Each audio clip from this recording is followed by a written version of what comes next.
पहले तो मैं ऐश्वर्या जी, हाँ, पहले तो मैं टिप्पणी इस पे करूंगा कि आज के अखबारों में आप सभी ने देखा होगा कि एक पेज का विज्ञापन भारतीय जनता पार्टी ने दिया है चुनाव के संदर्भ में, दिल्ली चुनाव के संदर्भ में। उसमें पहला बिंदु है, भारतीय जनता पार्टी कहती है कि दिल्ली सरकार की पहले से चल रही किसी भी योजना को बंद नहीं किया जाएगा। इसका सीधा सीधा अर्थ है, पता नहीं आपने उस पर ध्यान दिया नहीं दिया, इसका सीधा सीधा अर्थ है कि भारतीय जनता पार्टी आम आदमी पार्टी सरकार की योजनाओं का समर्थन कर रही है, यानी वे योजनाएं ठीक हैं, यानी वे योजनाएं जनहित में हैं। भारतीय जनता पार्टी खुद कह रही है कि हम उन योजनाओं को लागू रखेंगे, पहली बात। दूसरी बात, इन्होंने जो कहा कि मुख्यमंत्री आवास क्या बना दिया, शीश महल और पैसे लगा दिए, तो मुख्यमंत्री के लिए है। जब केजरीवाल मुख्यमंत्री थे वो रहते थे, जब आतिशी मुख्यमंत्री हो गई वो रहने लगी। अब सरकार अगर बाय द वे बदल गई तो जो नया मुख्यमंत्री आएगा वो रहेगा। लेकिन भारतीय जनता पार्टी ने लूट और कमीशन के पैसे से जो शानदार कार्यालय बनाए हैं दिल्ली समेत सभी जिलों में, 5 स्टार कार्यालय बनाए हैं 2 नंबर के पैसे से, ये तो हमेशा भारतीय जनता पार्टी के पास ही रहेंगे। लूट तो ये है, घोटाला तो ये है, गलत काम तो ये है। मुख्य सरकारी कार्यालय, सरकारी आवास को मैं पैसा लगा देना कोई गलत बात तो है नहीं, सभी सरकारें तो उसमें मेंटेनेंस करती हैं। अब जो आपने सवाल पूछा है मैं उस पर आता हूं जो आप सवाल कर रहे हैं। देखिए, प्रधानमंत्री जी, हमारे प्रधानमंत्री जी को सब अब अच्छी तरह देश जान गया है कि वो हर समय चुनावी मूड में रहते हैं, और चाहे संसद हो, चाहे वो गंगा स्नान करने जाएंगे, चाहे मंदिर में पूजा करने जाते हैं, चाहे कहीं ध्यान लगा के या साधना करते हैं। अभी प्रेम शुक्ला जी कह रहे थे कि उनका भाषण सर्वस्पर्शी सर्वग्राही था, सबको छुआ। क्या उन्होंने इस बिंदु को छुआ कि जब से मोदी जी प्रधानमंत्री बने हैं देश के ऊपर विदेशी कर्ज 5 गुना क्यों हो गया है? क्या उन्होंने इस बिंदु को छुआ कि रुपए की कीमत 70 रुपए से बढ़कर 87 रुपए कैसे डॉलर की कीमत हो गई है? क्या उन्होंने इसको छुआ कि पेट्रोल 90 पे 100 पे कैसे पहुंच गए, डीजल कैसे पहुंच गया 100 के करीब? क्या देश में बेरोजगारी कितनी बढ़ी है? क्या उन्होंने इस बिंदु को छुआ? क्या देश का सामाजिक ताना बाना कितना नष्ट हुआ है? जो ये रोजाना नफरती भाषण देते हैं, तुम्हारी भैंस खोल ले जाएंगे, तुम्हारे मंगलसूत्र छीन लेंगे, तुम्हारे कमरे छीन लेंगे, तुम्हारे मकानों में घुस जाएंगे, बहन बेटियों को उठा ले जाएंगे। इन नफरती भाषणों से देश का सामाजिक ताना बाना कितना नष्ट हुआ है, कितना खराब हुआ। क्या इसको प्रधानमंत्री ने छुआ? क्या प्रधानमंत्री ने प्रयागराज में जो दुखद मौतें हुई हैं उत्तर प्रदेश सरकार के कुप्रबंधन के कारण, कमीशन खोरी के कारण, भ्रष्टाचार के कारण, जो उत्तर प्रदेश के अहंकारी मुख्यमंत्री आंखें बंद किए हुए बैठे हैं, 2 शब्द तक शोक में नहीं बोले, उन्हें श्रद्धांजलि तक नहीं दी मृतकों को, क्या प्रधानमंत्री जी ने उस बिंदु को छुआ?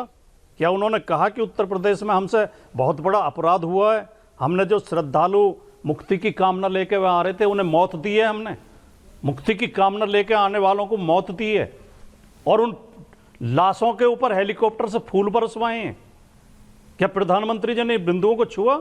दिल्ली में आम आदमी पार्टी की सरकार रिपीट हो रही है, भारतीय जनता पार्टी बुरी तरह हारेगी। भारतीय जनता पार्टी को देश की जनता समझ चुकी है। अच्छा। अब इनका धोखा फरेब और झूठ चलने वाला नहीं है। अजय वर्मा जी और उसके बाद प्रेम दादा आ रहा हूं, Deepak Dada coming back for analysis, Satish ji. लेकिन अजय वर्मा जी, कांग्रेस लड़ रही है कि आपने पूरा वॉकओवर दिया है अपने इंडी गठबंधन वालों को?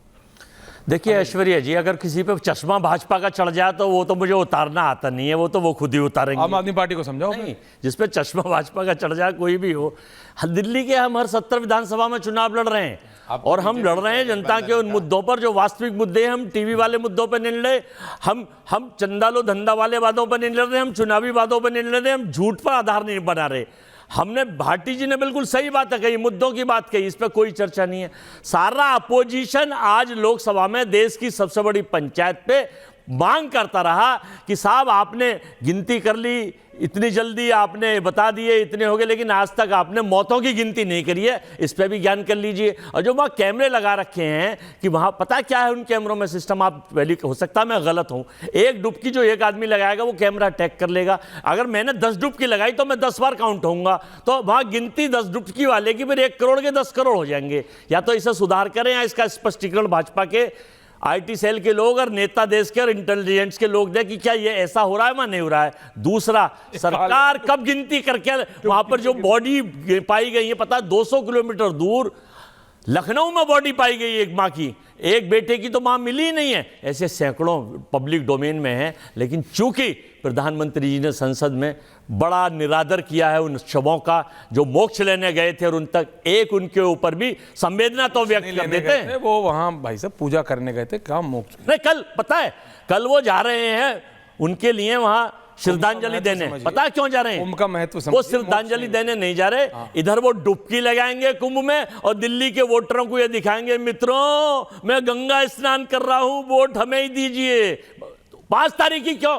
5 तारीख ही उन्होंने क्यों चुनी वोटिंग? प्रेम शुक्ला जी 5 तारीख क्यों चुनी? भाटी जी भी सुना। अच्छा, दीपक दादा wants to come in one line. Delhi के एक लाइन, उसके बाद प्रेम जी आ रहा हूं। 55 लाख। ओके अजय जी, ओके देखिए, एक लाइन प्रेम दादा, दीपक दादा। हाँ, मैं ये आ रहा हूं कहना नाना चाहता हूं जी। कि कल की तारीख प्रधानमंत्री ने क्यों चुनी। दिल्ली चुनाव तो है ही, लेकिन कल गुप्त नवरात्रि की अष्टमी है। सनातन कोई में अमृत माना- स्नान नहीं है। सनातन में माना आपके- जाता है आपके कि बीच में इस कोई दिन बोला? ध्यान मैंने पूजा और किसी तप को नहीं बोलने करना दिया आपके अच्छा होता है। प्रधानमंत्री इसके कारण जा रहे हैं या चुनाव के कारण जा रहे हैं, मेरा ये मानना है कि ये भी एक पहलू है जिसको इग्नोर नहीं किया जा सकता कि कल गुप्त और पूजा पाठ प्रेम शुक्ला जी बड़ी अच्छी तरह समझते हैं, वो बता देंगे कि मेरी जानकारी गलत है या सही है। शुक्ल जी बता रहे हैं दादा।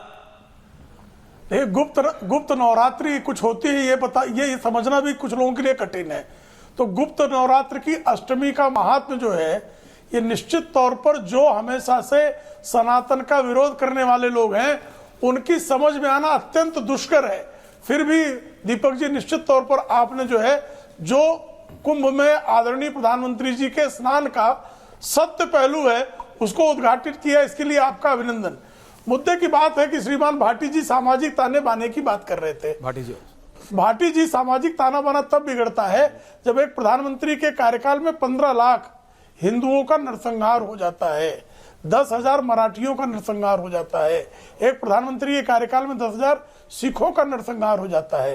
ताना बाना तब बिगड़ता है जब कोई ऐसा साल नहीं बीतता था कि कहीं हिंदू मुस्लिम दंगे ना हो जाएं और हिंदुओं का बमकांड में जो है अल्लाह अकबर का नारा लगाकर हत्याएं न कर दी जाएं।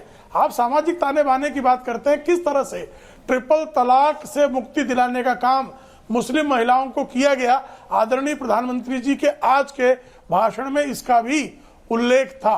और किस तरह से आप जो है लंबे समय से ओबीसी आयोग की बात करते थे, आदरणीय मुलायम सिंह यादव जी भी बात करते थे, लेकिन ओबीसी आयोग को संवैधानिक दर्जा देने का काम आदरणीय प्रधानमंत्री नरेंद्र मोदी जी के कार्यकाल में हुआ। इसलिए आदरणीय मुलायम सिंह यादव जी 2019 में कह रहे थे कि मोदी जी को फिर से प्रधानमंत्री बनना चाहिए, याद कीजिए। और आप सामाजिक ताने बाने की सिर्फ एक उदाहरण आज प्रधानमंत्री जी ने दिया, सिर्फ मेडिकल क्षेत्र में किस तरह से एससी बच्चों की सीटों की संख्या बढ़ी है, किस तरह से एसटी छात्रों की सीटों की संख्या बढ़ी है, किस तरह से ओबीसी छात्रों की सीटों की संख्या बढ़ी है। तो लगातार सामाजिक न्याय को सुनिश्चित करने की दिशा में पिछले 11 वर्षों में क्या काम हुआ है, इसका लेखा जोखा ही प्रधानमंत्री जी के अभिभाषण में स्पष्टतया प्रकटता। तो भारत के सामाजिक ताने बाने को मजबूत करने का काम किया। और एक सवाल उन्होंने जो पूछा कि एक ही परिवार के 3 अनुसूचित जाति के 3 लोग एक ही परिवार के कब संसद में आए और एक ही परिवार के 3 जो है अनुसूचित जनजाति के लोग कब आए, इस प्रश्न का उत्तर आज भी इंडिया अलायंस के सारे दल जो है अपना जो है पूरा विमर्श करके बता सकते हैं उत्तर कि एक ही परिवार के अनुसूचित जाति के लोगों को अवसर क्यों नहीं दिया गया, एक परिवार विशेष को ही अवसर क्यों दिया गया। उस परिवार को तो जो है भले ही पारसी के घर में जो है दत्तात्रेय गोत्र का ब्राह्मण पैदा हो जाता हो, लेकिन कहलाता तो ब्राह्मण है वो, और ब्राह्मण तो अगड़ा कहलाता है, और अगड़े परिवार के ही 3 लोग संसद में इकट्ठे होते हैं। ये अनुसूचित जाति और जनजाति के लोगों को अवसर क्यों नहीं दिया जाता, ये प्रश्न अगर पूछा जाता है तो सामाजिक ताना बाना छिन्न नहीं होता है, बल्कि सामाजिक ताने बाने को छिन्न भिन्न करने का जो लंबे समय तक प्रयास हुआ है, उस प्रयास को जनता के समक्ष रखा जाता है। तो भाई साहब आदरणीय भाटी जी, हम तो सामाजिक ताने बाने की बुनावट को बेहतर करने का प्रयास कैसे आदरणीय मोदी जी की जातीय जनगणना करेंगे नहीं, आ रहा हूं, बात किया नहीं है। और बात करते हैं अनुसूचित जाति और जनजाति की, हाथी के दांत खाने की ओर और दिखाने की ओर है। प्रेम जी, आप तो ब्राह्मण आदमी हैं, जातीय रिलैक्स,